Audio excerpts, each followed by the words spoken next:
han habido pandemias antiguas, y podríamos hablar también de las pandemias actuales.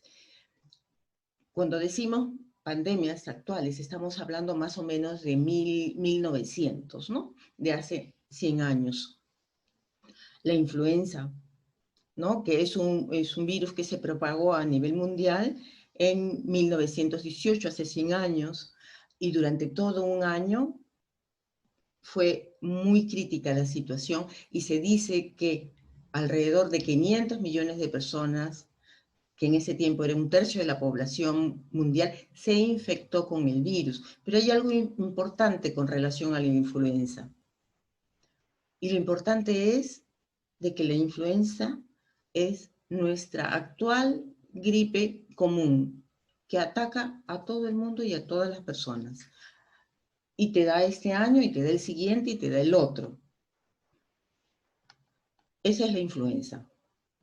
Pero en ese tiempo, claro, hace 100 años ya se imaginan ustedes, no existían los antibióticos, entonces mató mucha gente también. Por otro lado, tenemos, dentro de las antiguas, podemos hablar de la peste negra o muerte negra, en el siglo XIV más o menos, 25 millones de personas, solo en Europa.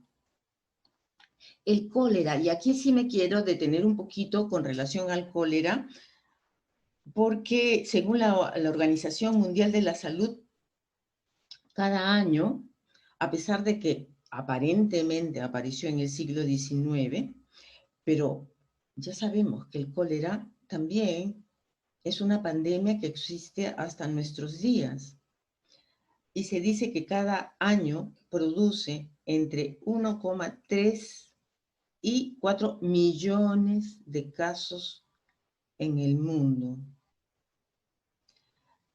Y entre 21.000 a 143.000 muertes por el cólera en el mundo cada año. Entonces, hay pandemias que llegan para quedarse. Por otro lado, paludismo, ya tenemos el paludismo, también todo el mundo conoce el paludismo. Esto sí es una epidemia antigua, viene desde muy, muy antiguo, desde más o menos 50.000 años antes de Cristo, o sea, totalmente, totalmente antiguo. Y la epidemia que empezó en los años 80 y que también continúa hasta nuestras fechas, hasta nuestro tiempo, es la epidemia del SIDA, ¿sí? Que hasta finales de 2018, que se hizo la última estimación, se decía que aproximadamente el 37,9 millones de personas habían fallecido o estaban infectadas, perdón, con el VIH. Terrible. Entonces, tenemos que conocer, porque a partir de conocer es que nos mantenemos informados y sabemos a qué nos atenemos. Porque hay personas que tienen demasiado miedo en estos momentos, están muy nerviosas, están muy agitadas, están con muchos problemas de respiración en su sueño, en su descanso, que no saben qué hacer. Personas que están demasiado ansiosas. Hay personas que me llaman y me dan su diagnóstico y me dicen, doctora, estoy demasiado ansioso ya. Decir ansioso ya es darme su diagnóstico. Estoy muy nervioso, estoy depresivo. Es que realmente la gente se está sintiendo muy mal. Muy mal, ¿por qué? Porque realmente la información que nos dan es una información incierta. Por eso cuando hago estas presentaciones de los días miércoles y otros días, algunas veces trato de ir a las fuentes. La información que yo les doy, les digo, según la Organización Mundial de la Salud, según, ¿sí? Voy a las fuentes. Ok, estamos hablando del coronavirus. Y conocemos acerca de los factores de riesgo. Y nos dicen que las primeras factores de riesgo son las personas mayores, personas que pueden tener signos de sepsis, o sea, infecciones, personas que sufren de hipertensión, de diabetes o de alguna enfermedad coronaria, adicionalmente obesidad, diabetes, y alguna patología cardiovascular. Estas son las personas. Eso no significa que lleguemos a los extremos, como dicen algunos medios de comunicación, de que las personas no van a poder salir a la calle. Eso no es cierto. O sea, ni siquiera habría forma de medir esa medida.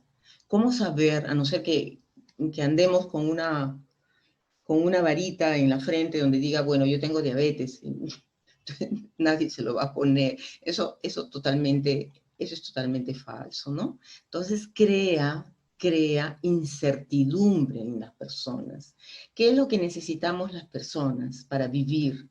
Necesitamos seguridad. Nos hemos pasado toda nuestra vida buscando seguridad. Seguridad en la familia, seguridad con la pareja, seguridad en el trabajo, seguridad económica, y de pronto vienen y nos causan, ¿qué? Incertidumbre. Y esa incertidumbre es lo que nos está enfermando. Incertidumbre, ¿por qué? Porque habíamos puesto el negocio y tenemos que cerrarlo. Habíamos puesto el negocio y nadie llega. Y esa incertidumbre es lo que causa la enfermedad, porque nos da inseguridad, no sabemos qué hacer. El cuerpo se desequilibra, y cuando existe desequilibrio se dice se está perdiendo la homeostasis del cuerpo. El cuerpo lo que necesita es un equilibrio, y a ese equilibrio se le llama homeostasis. Y cuando lo perdemos, entonces no solamente es emocional, sino también es orgánico. Y por eso es que, por ejemplo, podemos dejar de comer, dejar de dormir, o dormir demasiado, o comer en demasía, porque el cuerpo se desequilibra. ¿Sí? Se va entendiendo. Los adultos mayores también son personas que están definitivamente en situaciones de riesgo,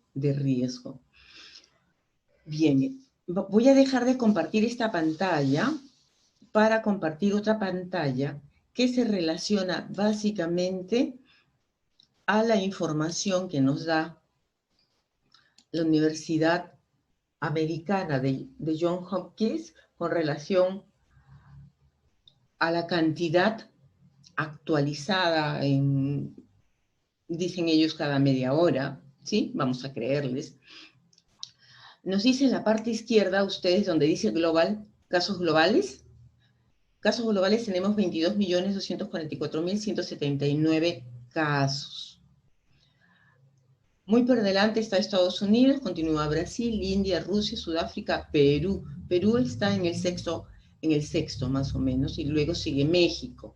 Pero yo siempre digo y repito,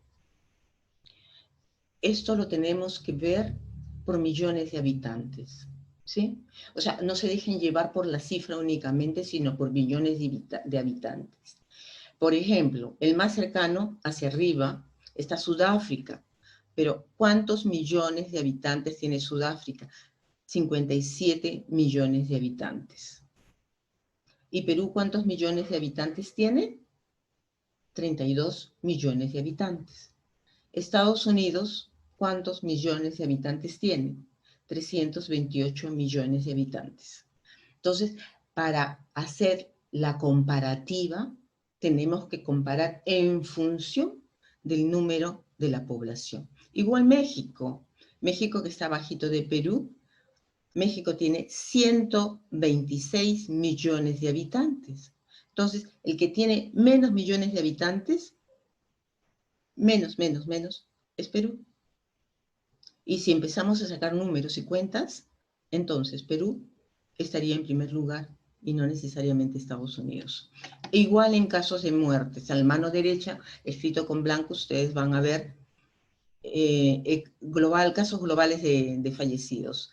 783.825 personas. No vemos mucho más, pero por favor, quien quiere información real, puede visitar esta página de la Universidad de Johns Hopkins. Como les decía, siempre tenemos que ir a las fuentes. ¿Sí? Les recomiendo. Vamos a dejar de compartir por acá y vamos a volver a nuestro PowerPoint. Ok, Estábamos más o menos acá. ¿Qué tenemos? Acabamos de ver la cantidad actualizada y ahora vamos a ver qué nos dicen nuestros famosos medios de comunicación con relación a lo que pasa en el Perú. Y es lo que nos asusta, es lo que asusta a la gente y por eso lo miramos. Dice que la gente no mide el peligro.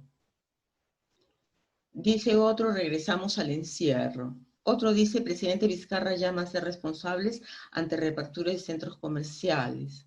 Y otro dice, el Perú ocupa el primer lugar de muertes en el mundo. ¿Sí? Y el comentario es Universidad John Hopkins, lo que acabamos de mirar. El número de decesos ocupa el primer lugar en decesos en el mundo. Y ahora vamos a mirar por qué. Por otro lado, cosas que también asustan a la gente, Colegio Médico del Perú recomienda usar mascarilla dentro de los hogares. Dentro de los hogares. Es que a gente se le ocurre cada cosa. Ahora, tengamos en cuenta, no porque es médico es un especialista. Hay muchos médicos que hablan cosas que se les puede ocurrir en el mundo, se les puede ocurrir en su cabeza y los comunica en los medios de comunicación. Y eso no significa que son especialistas. Yo prefiero a alguien que se informa en función de las fuentes y que nos da ese tipo de información. ¿Sí? Este es un video que no lo vamos a ver el día de hoy, ya lo veremos en la siguiente oportunidad, porque quiero mirar esta tabla. Esta tabla es una tabla interesante, porque esta tabla habla acerca de las desigualdades sociales en salud. Las desigualdades sociales en salud es el análisis que se hace a nivel mundial y que cualquier médico en su primer ciclo conoce. ¿Sí? ¿Por qué? Ustedes saben que cualquier persona que tenga una economía sólida no se enferma como una persona que tiene carencias económicas, ¿verdad? Eso definitivo. Solamente por criterio nos damos cuenta de ello. Pero podemos decir más. Según datos mundiales, los determinantes estructurales, existen determinantes estructurales de la desigualdad de salud que están al lado izquierdo, que se relacionan con el contexto sociopolítico, donde podemos ver desde mercado de trabajo, políticas de Estado, cultura y valores de las poblaciones.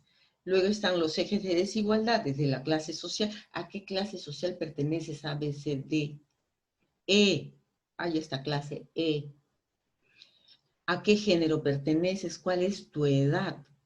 ¿Cuál es tu edad? Ahora vemos de que cuanto más joven eres, mayor dificultad tienes para conseguir trabajo, igual a los mayores. Si ya llegaste a los 50 años y ya no tienes trabajo o perdiste el trabajo, va a ser difícil de que nuevamente te alistes en el mercado laboral. La etnia y el territorio. Esos son los ejes de desigualdad. Bueno, esta temática me gusta porque yo realicé mi tema de magíster con desigualdades sociales en salud en la población, en poblaciones peruanas, ¿no?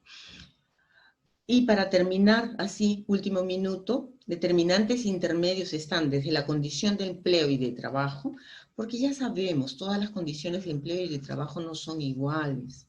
Hay trabajos formales y hay trabajos informales.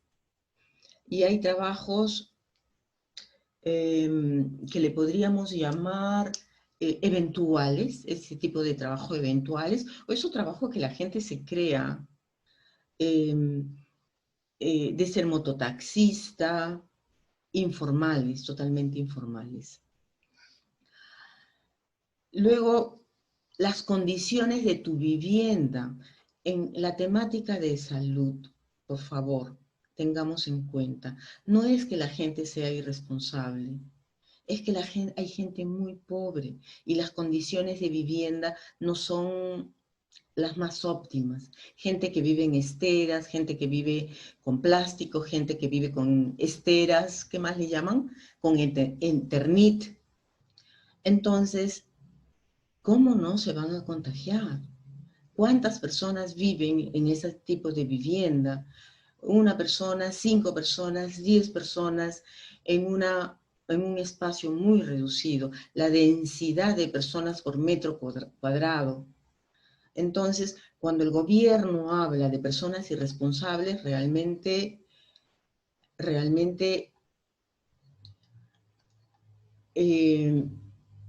gente que no mide el peligro. No es que no midan el peligro, es la miseria y la pobreza. Miseria y pobreza. Somos un país de gente pobre. Que el presidente y sus ministros tengan una condición diferente no significa que todo el Perú vive en ese tipo de condición. ¿Sí? ¿Y qué trae la miseria y la pobreza? Trae ignorancia. Trae ignorancia. Y trae necesidad. Yo conozco, porque yo he trabajado en barrios pobres, por el Ministerio de la Mujer, y yo conozco mucha gente que trabajaba de recicladores. ¿Qué significaba ser reciclador? Significaba ir a los basurales y recoger botellas, plásticos, que luego vendían, y de esa venta era su día de comida. Otra gente que vendía caramelos. Bueno, todos ellos amigos míos finalmente. Entonces, me da mucha pena realmente que gente que se supone conoce la temática del país esté hablando de esa manera, que somos una población de gente irresponsable. Bien, esa es nuestra introducción. Ahora vamos a pasar básicamente a la temática que nos compete, pero no puedo dejar de hacer ese comentario porque realmente no es irresponsabilidad, es necesidad. Bien, cuando enfocamos el tema de la salud mental, primero tenemos que hablar acerca de la salud. Porque la salud mental es una forma de salud. ¿Y qué es la salud? Según la Organización Mundial de la Salud, es el completo estado de bienestar de la persona, físico, mental y social, y no solamente ausencia de afecciones o ausencia de enfermedades. Entonces, si ya sabemos lo que es la salud, ¿qué será la salud mental? La salud mental va a incluir entonces nuestro bienestar emocional, psíquico y social. Y va a afectar la forma como pensamos. Ustedes se darán cuenta, habrán conocido, siempre tenemos a alguien, algún vecino. Yo tenía un vecino en el barrio donde vivía cuando estaba chica, que le decían el loco Toño. Lo repito porque el loco Toño ya no existe.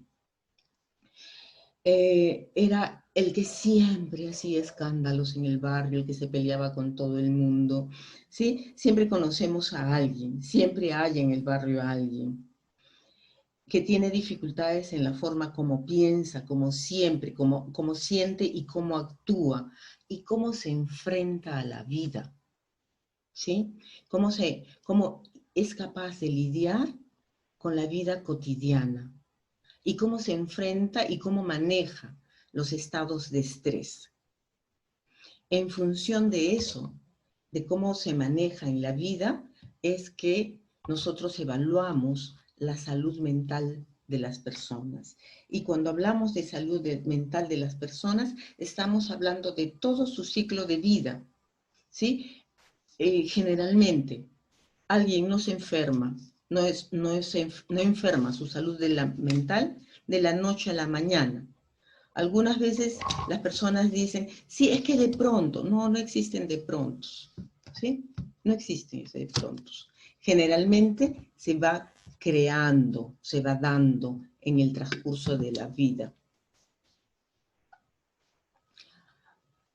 lo que pasa es de que en determinado tiempo, en determinado tiempo puede manifestarse más nítidamente. Recordemos que las personas somos seres biológicos, psicológicos, sociales y trascendentes. ¿Qué significa que somos personas biológicas? ¿Sí? Que hay una serie de eventos genéticos que hemos heredado. ¿Y hemos heredado de quién? Bueno, de nuestros progenitores, de nuestro padre, de nuestra madre, pero no necesariamente solamente de ellos. Puede ser que lo hayamos heredado desde nuestros abuelitos. De repente nuestra mamá y nuestro papá estaban de lo más sanos en su salud mental, pero nuestro abuelo era un poco ansioso, un poco depresivo, ¿sí? De repente tuvo que ir al psiquiatra, aunque no sé si en ese tiempo habían psiquiatras, ¿sí? Porque la salud mental, a pesar de que siempre existió como, como,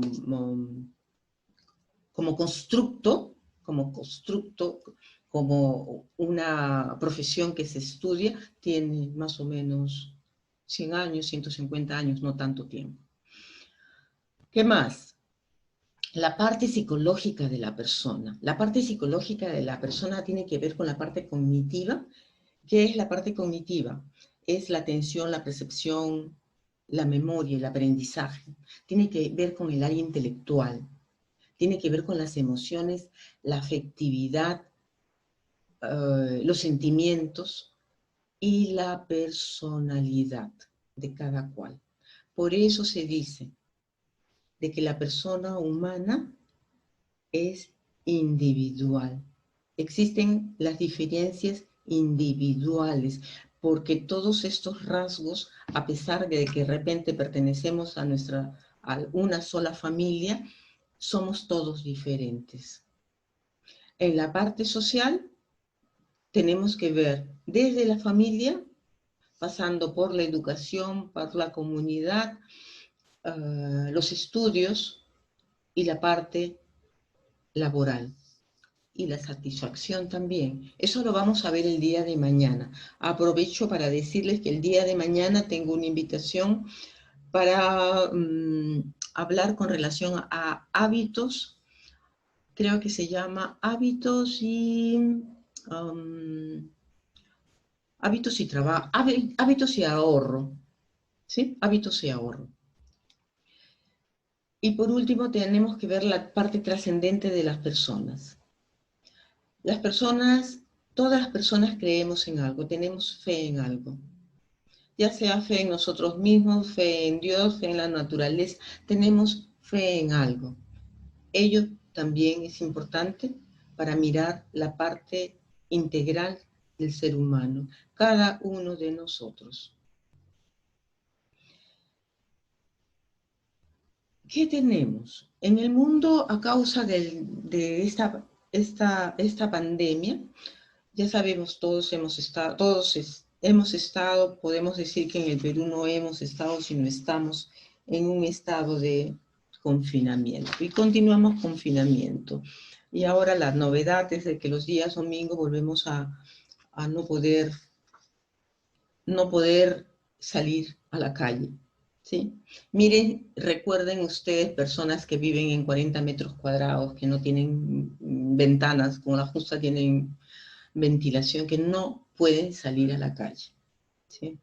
No todos tienen un patio, no todos tienen un jardín o una azotea. Hay personas que viven en habitaciones.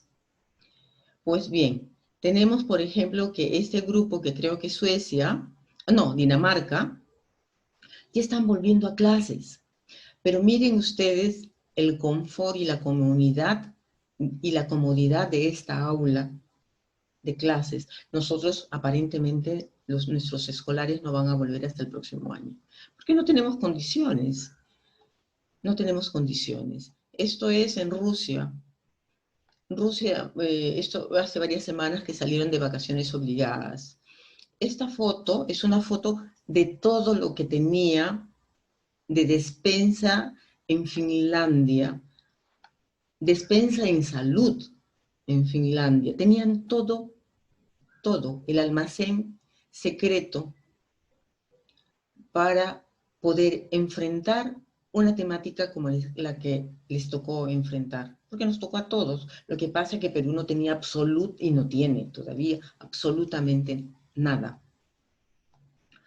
Pero sin embargo, otros países de las Américas, como Costa Rica, enfrentó bastante bien la temática del confinamiento y del COVID-19, teniendo hasta el momento en las Américas la menor tasa de mortalidad.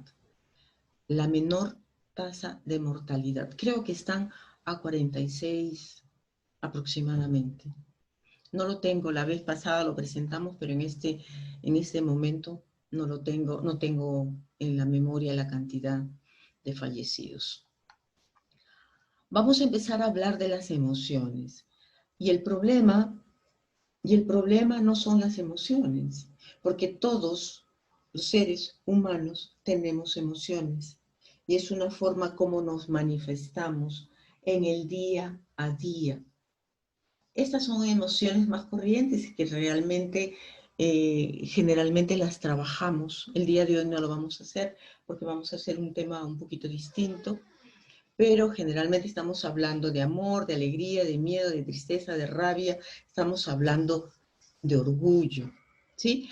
Estas emociones tienen determinadas características. Por ejemplo, el miedo.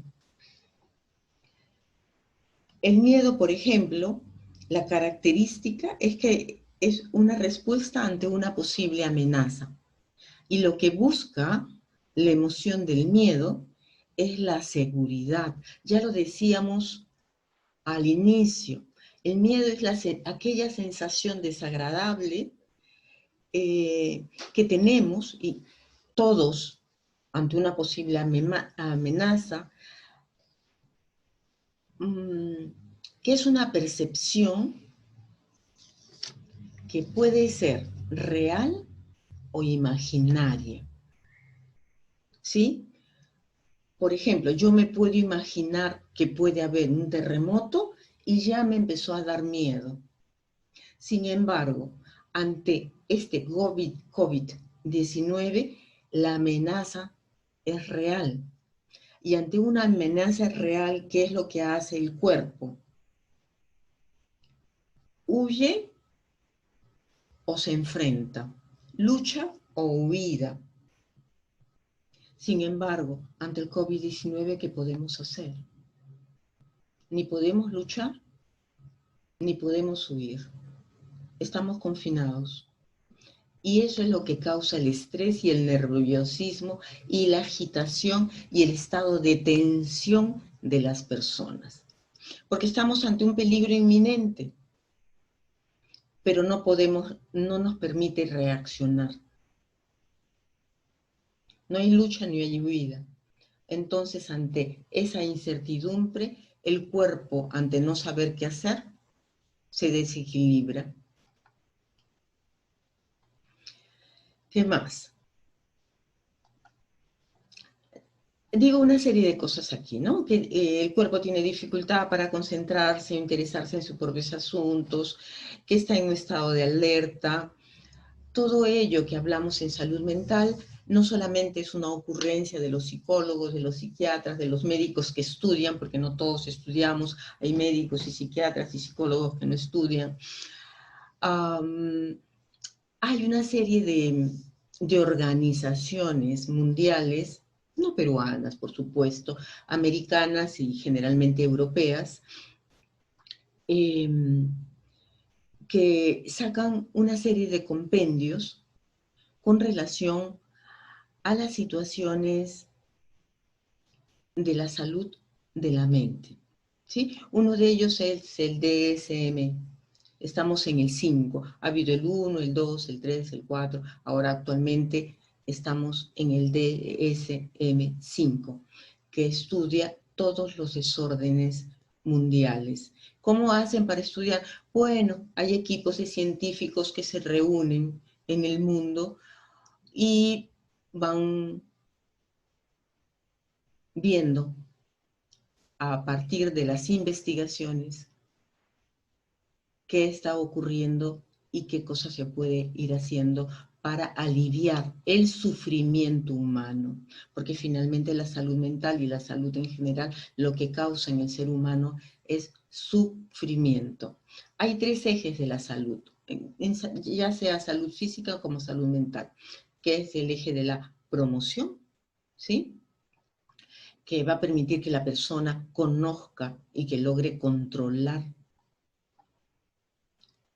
su padecimiento, algún padecimiento. Existe la prevención. Entonces, si yo conozco cómo hago para prevenir,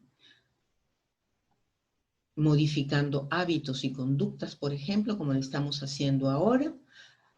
Y el tercer pilar es la parte de la atención primaria de la salud, que generalmente trata de ser accesible a todas las personas, lo cual no ocurre ahora, porque solamente se está atendiendo a pacientes que tienen dolencias asociadas al COVID.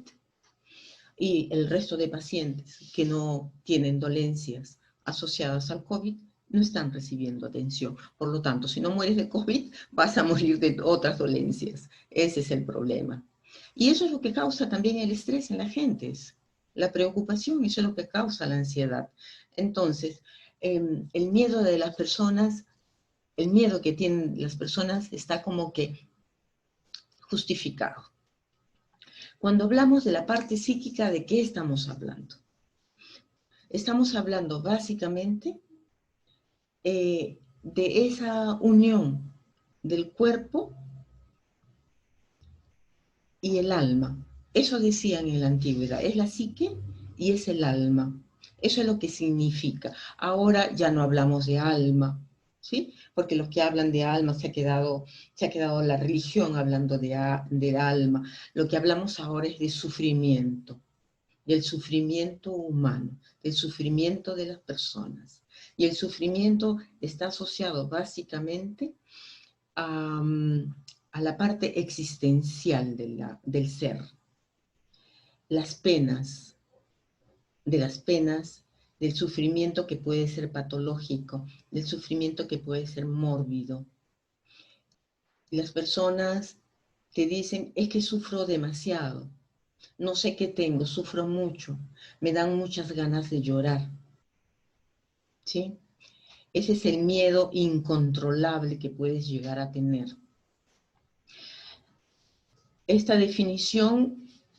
He tomado esta definición que dice que el sufrimiento es la sensación motivada por cualquier condición que somete al sistema nervioso de la persona al desgaste, porque la persona no puede dejar de pensar, por ejemplo. Muy bien. Vamos a aprender el día de hoy, vamos a aprender qué son los signos y qué son los síntomas. ¿Qué es un signo clínico? Un signo clínico son manifestaciones objetivas, clínicamente fiables y observables en la exploración médica, o sea, en un examen físico del paciente. Eso es un signo clínico. Entonces, cuando te toman la presión, te están tomando un signo clínico. Cuando te ponen el termómetro, es un signo clínico, ¿sí? Porque tiene que ser objetivo y fiable. En cambio, cuando hablamos de síntomas, los síntomas son subjetivos. Por decir, yo le puedo decir al médico lo mal que me siento, que tengo dolor de cabeza. El médico no puede medir mi dolor de cabeza, no puede medir lo mal que me siento, no puede medir si estoy perdiendo realmente la memoria o no. Yo le puedo decir que no me acuerdo de determinadas cosas, que no estoy prestando atención, pero todo ello es subjetivo. El dolor es subjetivo. ¿Sí? Ok. Esa es la diferencia entre signos y síntomas. Volvamos a las emociones. Ya hemos dicho que las emociones pueden ser corrientes, porque todos alguna vez sentimos emociones y durante el día sentimos un sinnúmero de emociones y vamos de una emoción a otra. Sin embargo, las emociones podemos evaluarlas por su intensidad, por su frecuencia y podemos evaluar por su duración. Por una parte decimos que las emociones son innatas del ser humano porque son reacciones a unas situaciones externas. Por decir, a mí, por ejemplo, personalmente soy una persona que le molesta el ruido. Entonces, si escucho demasiado ruido, me incomoda. Tengo una incomodidad, una molestia, un fastidio. Y puedo llegar a tener ese fastidio, convertirse en una emoción de alta intensidad. Ahí es donde el otro decir, oye, ¿sabes qué? Baja tu música porque me estás incomodando. ¿Sí? Eso sería una emoción de alta intensidad. Pero hay personas que viven en emociones de alta intensidad, que todas sus emociones son de alta intensidad. Cuando eso ocurre, es patológico. Porque a mí me puede molestar, lo soluciono, pasan 5 minutos y ya se me pasó. ¿Sí? Eso es lo cotidiano. Eso es una emoción sana. Pero si esa emoción sana es de alta intensidad y siempre es de alta intensidad porque todo me molesta, eso ya no es sana, eso es insano. Y eso necesita consulta. Cuando la emoción se da por frecuencia, o sea, que es frecuente, constantemente durante el día, me irrito, por ejemplo. Llego a ira durante el día muchas veces, frecuentemente. Estoy en una emoción de ira o de miedo. Todo me da miedo, personas que todo le dan miedo, personas que ya no quieren salir ni a la esquina. Y no hablo solamente por el coronavirus. ¿Ah? Yo tenía una chica que era mi paciente, una chica muy joven que tenía creo que 17 años, algo parecido, que ya había dejado el colegio porque tenía tanto miedo, tenía miedo de todo. Tenía miedo a los alumnos, tenía miedo a la directora, tenía miedo a los escolares, tenía a sus compañeros de escuela, tenía miedo de todo. Entonces, la frecuencia de temor hizo de que ella abandonara el colegio. Y no había terminado la secundaria, tenía 17. Entonces los papás, para paliar esa situación, la pusieron en un colegio, creo que le llaman acelerados, donde van 2 veces a la semana, y creo que todos aprueban, porque es como una solución. Eso es una solución académica, pero no es una solución de salud mental, porque el problema de salud mental continuaba. El problema de salud mental era las emociones de alta intensidad, además que se daban con frecuencia en el caso que yo les comento. Muy bien. Otro problema que se da en cuanto a las emociones, no solamente para las personas que acaban de ingresar, estamos hablando de la salud mental. Y hemos dicho que la salud mental se relaciona básicamente con la salud de las gentes y es cuando las personas tienen dificultades en varias áreas, en el área emocional, que pueden tener también dificultades en el área cognitiva y dificultades en su área emocional y social. Y para hablar de la salud mental, estamos hablando ahora de emociones y hablamos de que a pesar de que las emociones son innatas, existen 3 áreas en las cuales las emociones se pueden volver patológicas. Son innatas, ¿por qué? Porque son reacciones que todos experimentamos. Reacciones ante estímulos externos, pero también pueden ser estímulos figurados. Yo misma me puedo crear mi miedo, ¿sí? Yo puedo crear mi miedo ¿a qué? A la noche, a los fantasmas, puedo crear mi miedo a algo que me ocurrió antiguamente y lo puedo actualizar. ¿Sí? Por ejemplo, me robaron y me amenazaron con un cuchillo y ese miedo que yo sentí en esa ocasión, yo lo puedo estar actualizando cada día. Ya no ocurrió en el pasado, pero yo lo actualizo cada día y por su intensidad y por su frecuencia se vuelve patológico. Y ese miedo que cuando es normal llega y se desaparece, cuando es patológico permanece, ¿no? Por eso hablamos como última área en la duración. ¿Cuánto dura en ti el miedo? O cualquier emoción insana. ¿Cuánto dura? Porque tampoco la alegría dura tanto. La alegría son momentos de alegría. Se dice que la emoción dura 90 segundos. Entonces, empieza a evaluarte.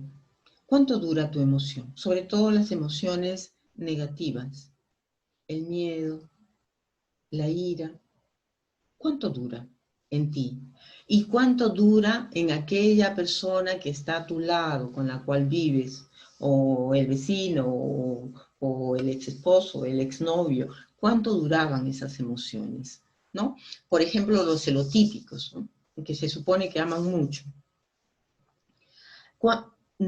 Nunca se les va.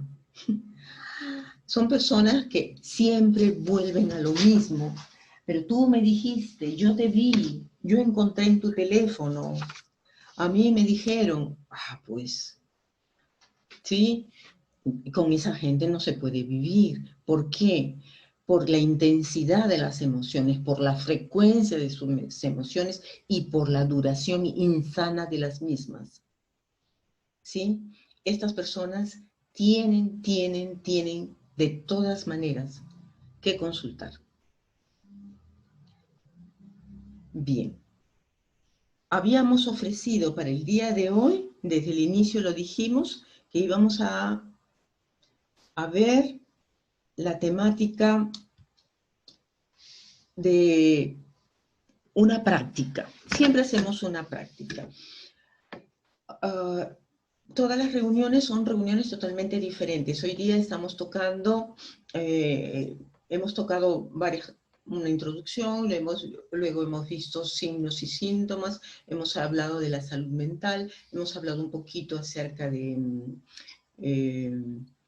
la insanía con relación a las emociones, hemos hablado un poquito de miedo, y ahora nos toca hacer una práctica, y la práctica del día de hoy va a ser con relación a la respiración. Antes de hacer la práctica, vamos a recordar cosas que ya sabíamos, porque eso lo estudiamos en el colegio, con relación a la importancia de la respiración.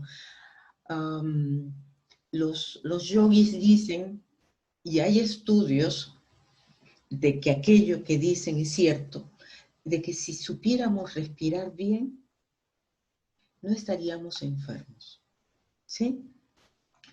Vamos a aprender el día de hoy una respiración para una respiración relajación para aliviar el estrés. Pero antes de la práctica, vamos a recordar lo que ya sabemos todos. ¿Y qué es lo que sabemos? De que para respirar bien tenemos que tener todo el aparato respiratorio en perfecto estado, por supuesto. No podemos padecer ninguna enfermedad de bronquios, no podemos tener dificultades en los pulmones ni nada de ello. Entonces, cuando hablamos de sistema respiratorio, estamos hablando desde fosas nasales, faringe, laringe, tráquea, bronquios, ¿sí? Estamos hablando de pulmones. Si tenemos una dificultad, una enfermedad en ellos, estamos hablando de personas que tienen dificultades para respirar, ¿sí? Los asmáticos, por ejemplo. Si ustedes conocen a las personas asmáticas, entonces se darán cuenta cuando tienen una crisis que no pueden respirar y que le tienen que poner oxígeno generalmente. tiene un nombre especial, no lo recuerdo. Entonces, el mecanismo de la respiración consiste en la inspiración y la expiración. Tomar el aire, ser capaces de tomar el aire, hinchar los pulmones y expulsar el aire. ¿Sí? Eso es básicamente, esas son las funciones del aparato respiratorio. Y cuanto mejor aprendamos a hacerlo, el cuerpo se va a beneficiar mucho más. Entonces, ¿cómo nacemos? Nosotros nacemos a partir de una primera respiración y vamos a terminar nuestra existencia con aquella última y se le llama a ella exhalación. Entonces, a partir de las fosas nasales, ¿qué es lo que va a ocurrir? Lo que va a ocurrir es de que cuando el aire que nosotros inhalamos a través de las fosas nasales va a llegar a la faringe, a la laringe, a la tráquea, a los pulmones, y en los pulmones lo que va a ocurrir es que los alveolos se van a llenar de aire que va a permitir un intercambio gaseoso. ¿Dónde? En sangre. Y eso es lo más importante de todo. Y por eso realmente necesitamos salir y respirar. Y todos nosotros debemos estar un poquito enfermos, ¿sí? Porque estamos generalmente en los mismos espacios. Personas que estábamos acostumbrados a estar al aire libre, ¿sí? Y yo realmente, yo muy apenada, yo hago yoga, hacía yoga, incluso tenía un grupo donde yo era educadora, o sea, transmitía unos conocimientos de yoga, y la parte importante de la yoga es la respiración. Okay. Si todo va bien, esta función de intercambio gaseoso en sangre se va a transmitir a todo el cuerpo, a irrigar a todo el cuerpo, y va a permitir la oxigenación de todas las células, inclusive, por supuesto, las células nerviosas, las células del cerebro, y eso es lo que nos mantiene orgánicamente sanos. Orgánicamente sanos. Cuanto mejor respiremos, entonces, vamos a sentirnos más vitalizados. ¿Por qué? Porque estamos purificando nuestra sangre y va a mejorar nuestra salud física y nuestra salud mental. Y eso va a ser además de que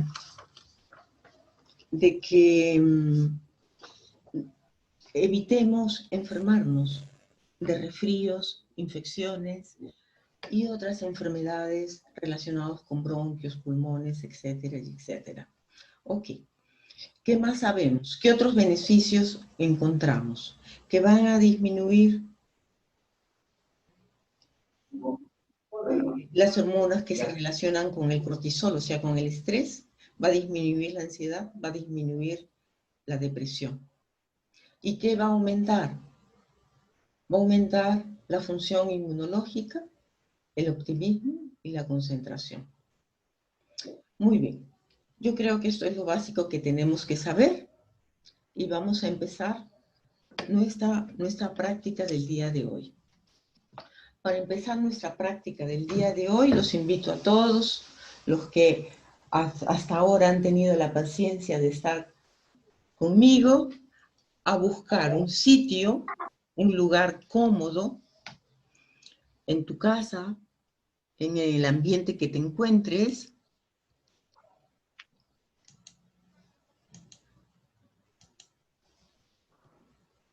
Busca el lugar que más te acomode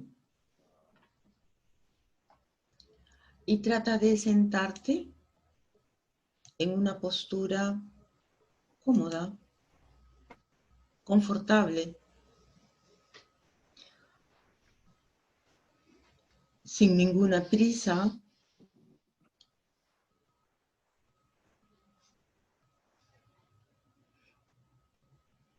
Ten en cuenta que lo que tienes que hacer en primer lugar, cuando repitas este ejercicio, buscar un momento apropiado en el día. Generalmente recomiendan que sea en las mañanas, cuanto más temprano mejor, 5 de la mañana. El día de hoy lo vamos a hacer solamente 10 minutos más o menos, pero lo ideal sería que lo hicieras durante 30 minutos. Tendrás que elegir una habitación adecuada, donde estés a solas, con una temperatura agradable. Puedes poner una estufa, donde no te molesten los ruidos fuertes. Lo puedes hacer a oscuras o con muy poca luz.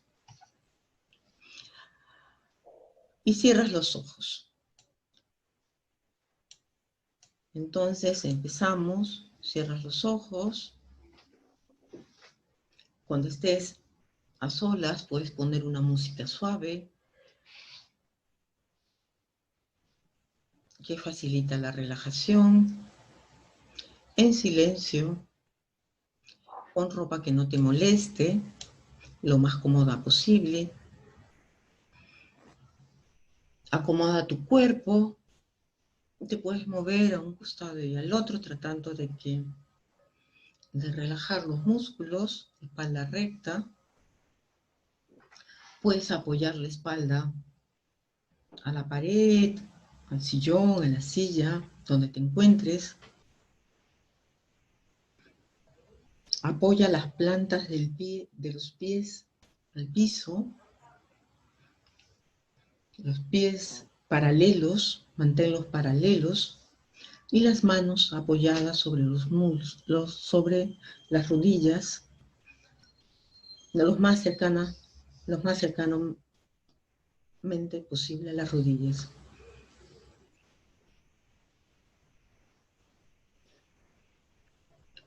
Ojos cerrados, pero como si miraras al frente.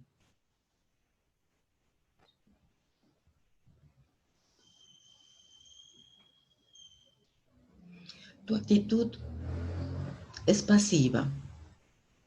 Cambia tu actitud a una actitud pasiva. Nada te molesta, nada te incomoda. Vas a empezar a inhalar despacio por la nariz y vas a notar cómo el aire entra suavemente en tus pulmones. Suavemente. Continúa inhalando y te darás cuenta que produce un movimiento de elevación de tu abdomen. Sueltas el aire suavemente y sigues en la dualidad inhalar y exhalar. Esta fase de inhalación y exhalación es nasal y constante. Nasal y constante. Para facilitar tu respiración, relajación, la punta de la lengua lo ubicas a la altura del paladar superior al lado de los dientes.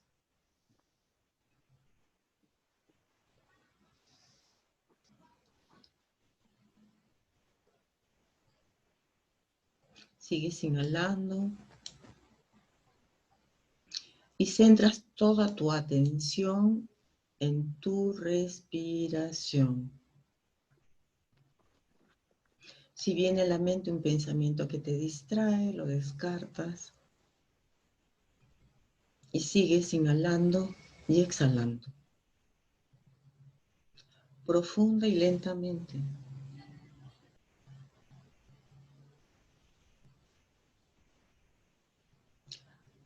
Cambiamos ahora. Y esa es una respiración profunda.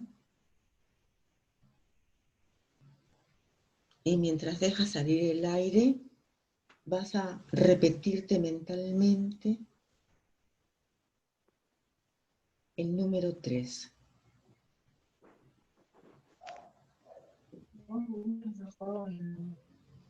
Sigues haciendo otra inhalación profunda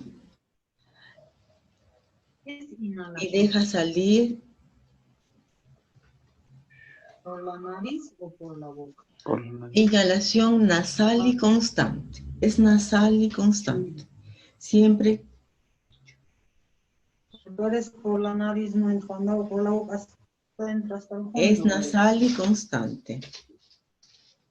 Nasal, por la nariz. Por la nariz. Nasal y constante. Yuri.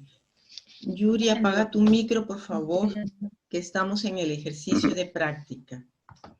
Apaga tu micro, gracias. Sí, la respiración, la inhalación y exhalación es por la nariz. Para que nos dé resultado de relajación, es por la nariz. Cuando exhalamos por la boca es cuando estamos haciendo ejercicio de carrera o estamos en el gimnasio haciendo footing u otras cosas. Pero para relajar el cuerpo es nasal y es constante. Decíamos que inhalamos profundamente y dejas salir el aire, repites e imaginas mentalmente el número 3.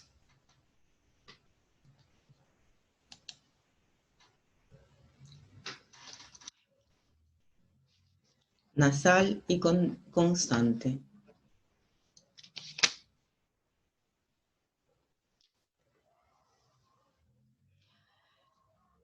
Y así vamos a continuar un par de minutos más.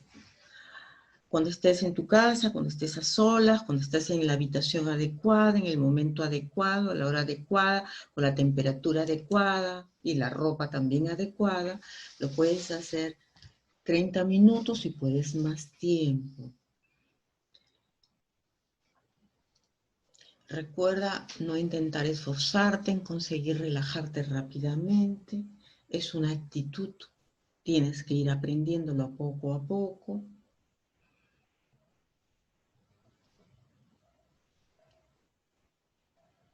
Este ejercicio es solamente el primer paso.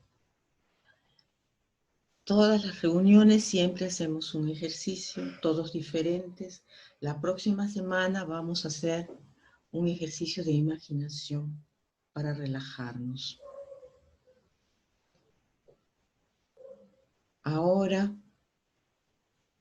te vas a mover de a un lado y al otro.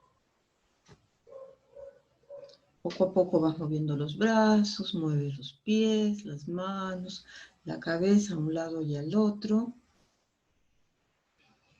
Cierras los ojos con fuerza y los vas abriendo muy lentamente.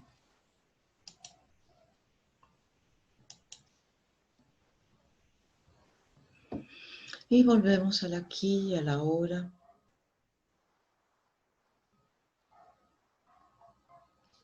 Las personas que tienen alguna inquietud, es el momento de ir escribiendo en el chat. Si hay personas que no están en el grupo desde casa, me pueden ir escribiendo en el chat, me dejan su número telefónico y su nombre. Tenemos el grupo porque a mí me acomoda mucho mandar información al grupo y ya están enteradas de las siguientes actividades, o sea, me apoyan. me apoyan con esto.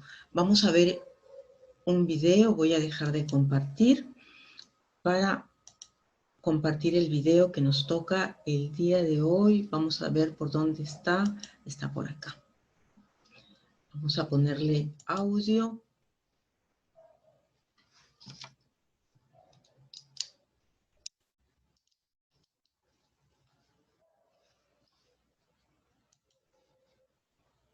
Vamos a empezar a compartir el video. En medio de todo esto, alguien me envió, si usted tiene alguna anécdota, mándemela, que la vamos a usar. Alguien me envió esto, que es como una entrevista que le hacen al diablo.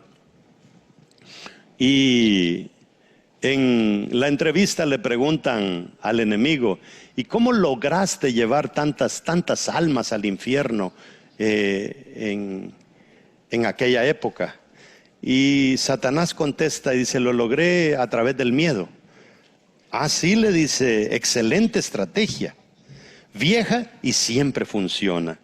Pero, ¿de qué tenían miedo? ¿Miedo a ser torturados? ¿Miedo a la guerra? ¿Miedo al hambre? No. Tenían miedo a enfermarse, contesta el diablo. Pero entonces, ¿nadie más se enfermaba en esa época? Sí, sí se enfermaban. ¿Nadie más moría? Y le dice, sí, sí moría la gente en esa época. Pero ¿no había cura para la enfermedad? Sí la había. Entonces dice, no entiendo cómo hiciste eso.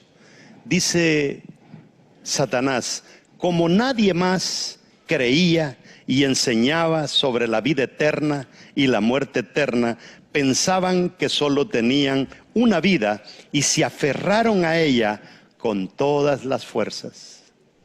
Incluso si les costaba su afecto, no se abrazaban, ni se saludaban, ni tenían ningún contacto humano durante días y días. En cuanto al dinero, arriesgaron sus trabajos, gastaron todos sus ahorros y aún se creían afortunados, siendo impedidos de ganarse el pan. En su inteligencia, un día la prensa decía una cosa y el día siguiente se contradecía y aún así lo creían todo. En cuanto a su libertad, no salían de su casa, no caminaban, no visitaban a sus parientes. Era un gran campo de concentración para prisioneros voluntarios. Aceptaron todo, siempre y cuando pudieran vivir sus vidas miserables un día más. Ya no tenían la más mínima idea de que Él y solo Él es quien da la vida y la termina. Fue así tan fácil como nunca había sido engañar a tanta gente. Pareciera que lo que le acabo de leer es una recopilación de lo que estamos viviendo ahora, pero no. Esto fue escrito, esto viene del libro Cartas del Diablo a su sobrino de C.S. Lewis, el autor de las Crónicas de Narnia, y fue escrito más o menos en el año 1942.